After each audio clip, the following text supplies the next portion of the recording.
joined now by very special guest, owner of the Dallas Mavericks, Mark Cuban, who, by the way, has endorsed Biden for president. The Mavericks holding voting registration drives this week, and the WNBA's Elizabeth Williams. Thanks to both of you for having this discussion. We put together both what some sports and cultural leaders have said, as well as the way the Attorney General in Kentucky responded today. Take a look. I want her family to know, and I want the state of Kentucky to know that we feel for it and we want justice. And, that's what it's all about. What's right is right and what's wrong is wrong. If not for the coronavirus, I'd be out in these streets marching with the Black Lives Matter protesters. And these 26 billboards, one for every year of Breonna's life, are my offering, my form of protest.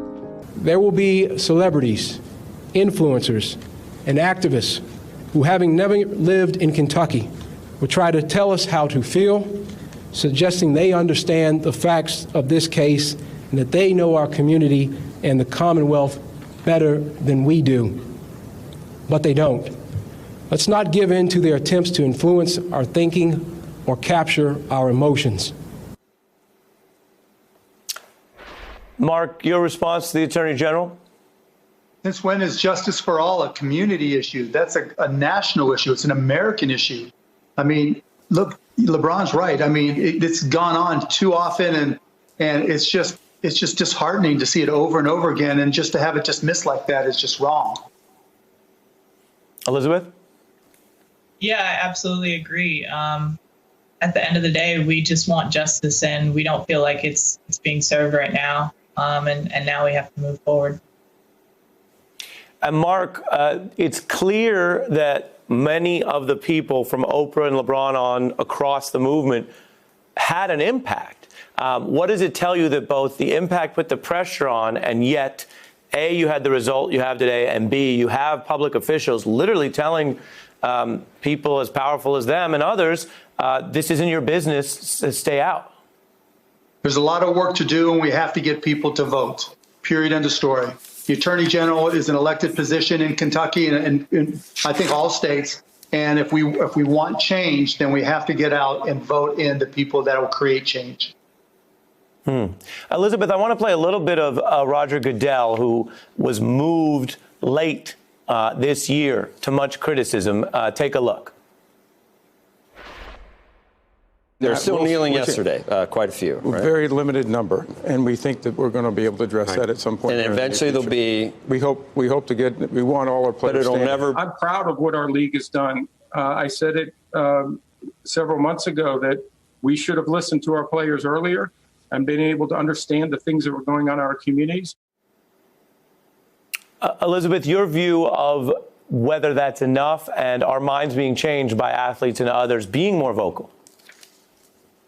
I mean, when we decided to have our season this year, and we knew we were going to be in the bubble, we knew a focus was going to be on Say Her Name, and focus was going to be on social justice. And so we established the first of its kind Social Justice Council. And in being a league that's relatively small compared to other professional leagues, that allowed us to organize really quickly. But at the same time, we're still able to make a large impact. And so at the end of the day, a lot of these initiatives have been successful because they have been player-led, and we're just going to continue to do the work. Mark? Yeah, you can tell it's had an impact, and I'm proud of the WNBA. I mean, they really have stood solid together, and their voices have been loud and heard and resonated. But you can tell the impact by the loudness of the response from the other side. You know, you see conservative media, you see them trying to abuse the narrative because they know it's having an impact. People care about this. This is an American issue, and we all know it needs to change. And, the WNBA, the NBA, through our programs, we're going to keep on working because it's the right thing to do. Ending racism is a problem we all need to support. Mark, what do you say, given that you've identified yourself as conservative on some issues, supportive of some Republicans, but here backing Biden against Trump? What do you say to conservatives, be they your fans of your team and your work, you have a following yourself, who look at a case like this or other cases and say, as we hear sometimes, well, it's a tough job. Police make tough decisions. They can't just be second guessed after the fact on those that go wrong.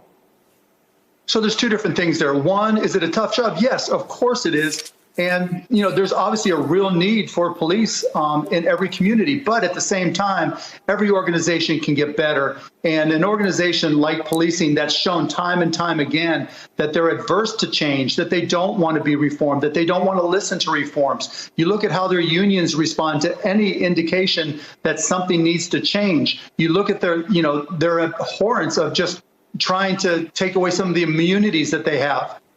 We need to disrupt policing. We need to reform policing. That doesn't take away anything from the men and women that put their lives on the line every day. In fact, it's the opposite. It gives them the chance to do a better job and have a greater impact. That's what I say to them. Elizabeth?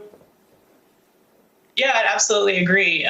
We want to reform the system from the ground up, and a lot of that has to come from voting. And a lot of what our focus has been on is talking to people about registering to vote, having people understand what voter suppression looks like and the importance of voting locally.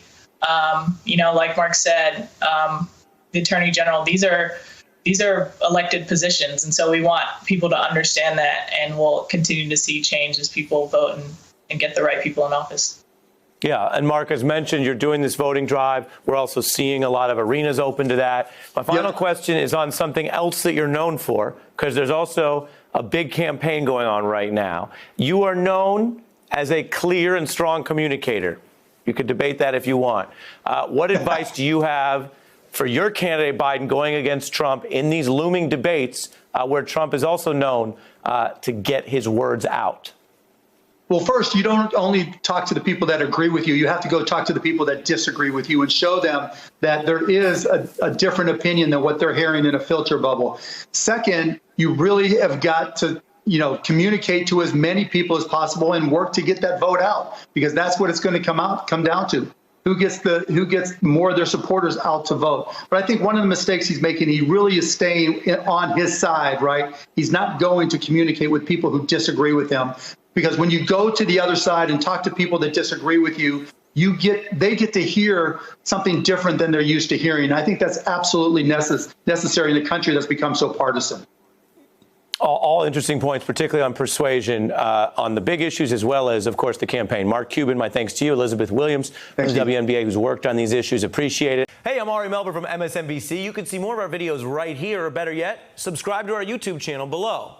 You could have been anywhere in the world, but you're here with us, and we appreciate that.